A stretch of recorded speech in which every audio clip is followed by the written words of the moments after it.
Hello, you probably already know this, but I am Christina C. Jones. Welcome to my channel.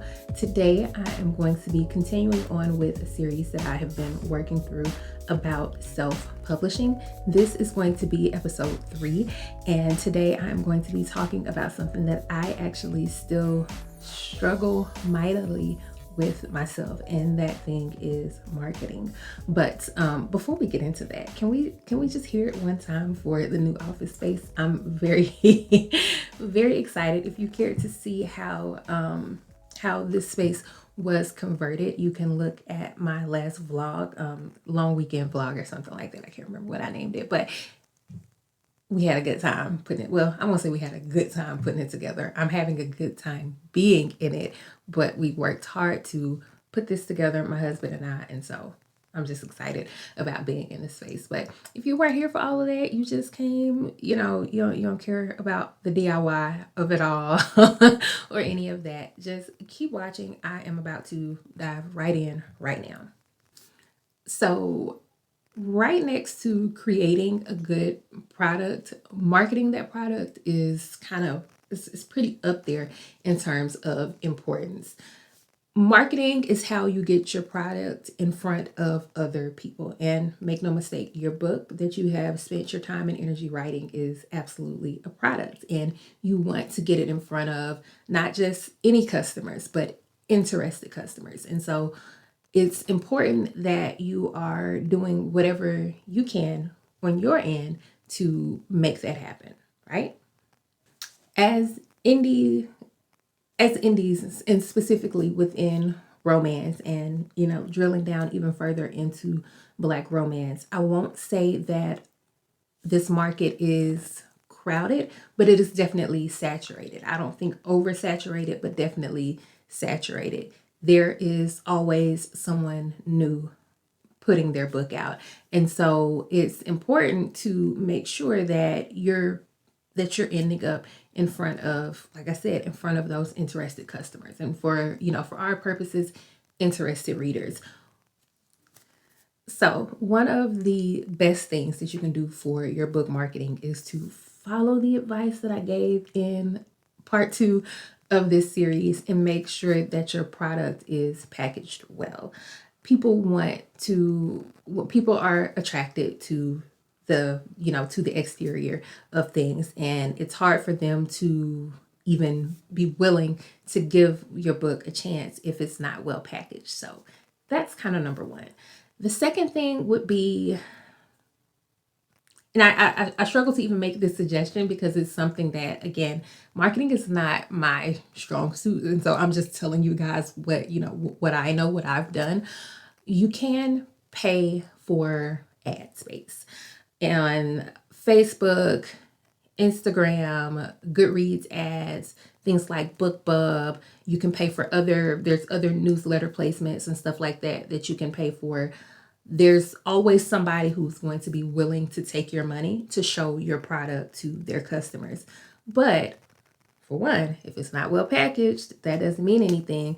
But on the other hand of that, it's not even just about it being well packaged. It's about it being shown to the right people. And so if you're going to go the route of paying for ads, especially on like Facebook or something like that, you need to make sure that you are researching these ad platforms so that you can see what the best practices are for each of those platforms. Again, I am not a marketing expert, and so I don't have any type of articles or anything that I can point you to, but I know that they are abundant because I've read many of them and then promptly proceeded to not take any of the advice. But hopefully you're here because you're interested in doing better than me. And so take your time. Like don't just try to throw money at a problem. It's incredibly easy to throw money at a problem. And like I said, there's always going to be somebody who is willing to take your money that you're willing to throw at that problem. But it is so vitally important that you research the best practices. What keywords am I using? What ad strategies am I using? There's a cost per click, cost per views, cost per conversion. Cost per conversion. There's all types of different metrics, all type of different data involved, and it can very easily be a waste of your hard-earned money if you're not taking the time to research and make sure that you're putting all that you can into the knowledge that you have of that particular ad platform before you go into it. Please, please, please do your research there if you're going to pay for ads. Now, some free things that you can do is participating in things like Sample Sunday, Teaser Tuesday, Wordless Wednesday, etc. And I know they can look super corny. I get it. It doesn't, it on the face of it, on the surface, it doesn't look valuable. But when I was first starting out, things like that made me more comfortable in sharing my work. It made me more comfortable in drilling down and choosing something that was going to make a compelling teaser, or where is this compelling image that helps me tell the story that's happening in my book that I can use for a Wordless Wednesday.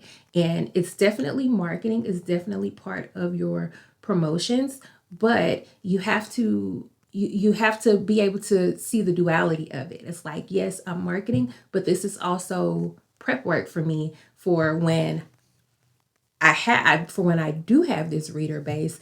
I understand how to choose a teaser for them, how to choose a sample Sunday that is going to have them ready to read the book, because that is absolutely what you want to do. You want to prime your readers for whatever it is that you're putting out. And if you use the hashtags that go along with things like this on like Twitter, Instagram, use, hashtag Black Love, if that's what you're writing. um, um, read Black Romance, hashtag I'm really bad at hashtags too. And so again, a lot of this stuff is things that I know I should be doing, but I don't necessarily do. But I definitely think that it is a valuable asset to you, utilizing those hashtags, because people click on them. People see someone else people see someone else has used that hashtag and they click on it because they want to see more content like what they clicked on. And maybe nobody has read your book before. Maybe you're not as well known, but someone else used that hashtag. And so now someone has clicked looking for more of that, and you get the benefit of being paired in that hashtag with those others. And so definitely consider using free resources like something as simple as a hashtag, or participating in one of the, reader community memes is what I'm trying to say. Just consider it. Okay. I know you are not interested in giving away your work for free. And you should not be necessarily interested in giving away your work for free. But what if I told you, or for free or discounted, but what if I told you that by doing those giveaways and having those sales, you were gaining something more valuable than the money might be, especially when you are starting out? I love, love, love, love, love to tell the story about how my first book made me like $75 or something like that. Love and Other Things did not make me any money. But what Love and Other Things did, because I gave away so many copies. I gave away so many copies of Love and Other Things. And when it is for sale, it wasn't until very recently that it was not only 99 cents for someone to pick up and read. I gained so many readers that way. Like, I fully contribute, the bulk of my reader base, especially in those early days, from people who saw that the book was free and they were willing to take a chance on me because it was free, or they were willing to take a chance on it because, oh, it's just $1, and I get it. I get it. I get it. You do not want to undervalue or devalue your work. Absolutely. I understand. But that don't mean anything if nobody is picking up.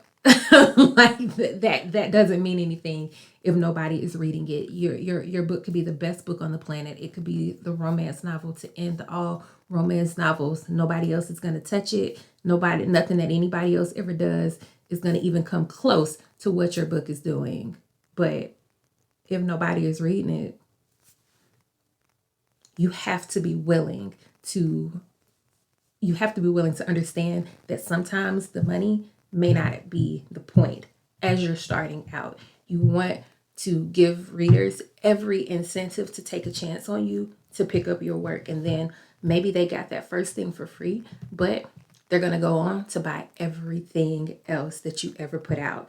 You know how many people, and they're not lying, they're not just blowing smoke when they tell me, I found you with Love and Other Things, and I've read everything in your catalog. Every time I put something out, they read it.